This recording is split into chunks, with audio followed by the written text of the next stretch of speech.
UP की सियासी फिजा में निकाय चुनाव का मामला पूरी तरह से गर्म हो चला है। ओबीसी आरक्षण को लेकर आया हाईकोर्ट का निर्णय, उसके बाद विपक्षी दलों का सरकार पर हमलावर होना और ओबीसी वर्ग के राजनीतिक प्रभुत्व को अपने अपने पाले में लाने की राजनीतिक दलों की कोशिश ने यूपी की सियासी सरगर्मी को बढ़ा दिया है। नमस्कार, मैं दिसंबर को योगी सरकार ने निकाय चुनाव का अधिसूचना जारी किया।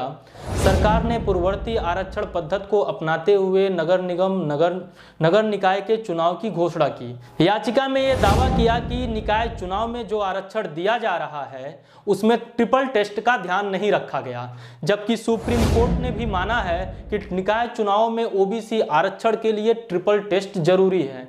निकाय चुनाव में आरक्षण का निर्धारण ट्रिपल टेस्ट से ही करें।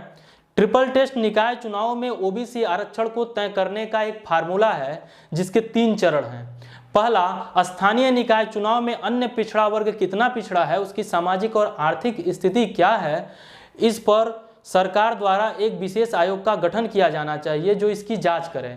दूसरा, जांच के आधार पर आयोग रिपोर्ट पेश करे और फिर उसके अनुसार अनुपातिक आधार पर नगर निगम व नगर पालिका तथा नगर पंचायतों के लिए ओबीसी आरक्षण तय किया जाए।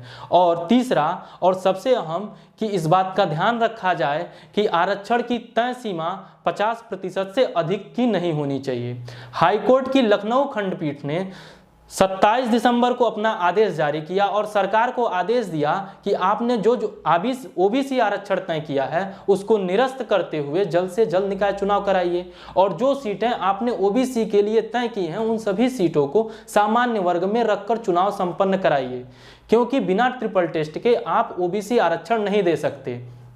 हाईकोर्ट के निर्णय के बाद विपक्षी दल सरकार पर हमलावर हो गए। सभी ने योगी सरकार को ओबीसी विरोधी बताना शुरू कर दिया। फिर मुख्यमंत्री योगी आदित्यनाथ के ट्विटर हैंडल से एक ट्वीट आया कि सरकार माननीय हाईकोर्ट के निर्णय पर विचार कर रही है और कानूनी सलाह ले रही है। जरूरत पड़ी तो सरकार सुप्रीम कोर्ट भी जाएगी।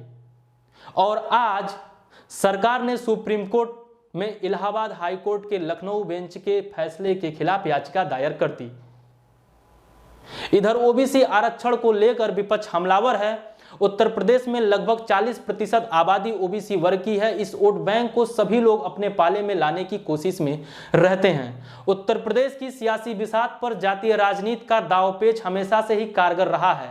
जातियों को साधने की कवायद उत्तर प्रदेश के राजनीतिक दलों का राजनीतिक प्रभुत्व मजबूत बनाए रखने का एक हथकंडा हमेशा से रहा है। अतः सभी ओबीसी वर्ग को रिझाने की कोशिश में योगी सरकार को ओबीसी विरोधी बता रहे हैं।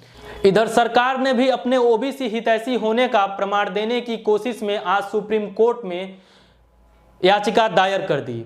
अब देखना यह होगा कि 4 जनवरी की सुनवाई में सुप्रीम कोर्ट में क्या होता है।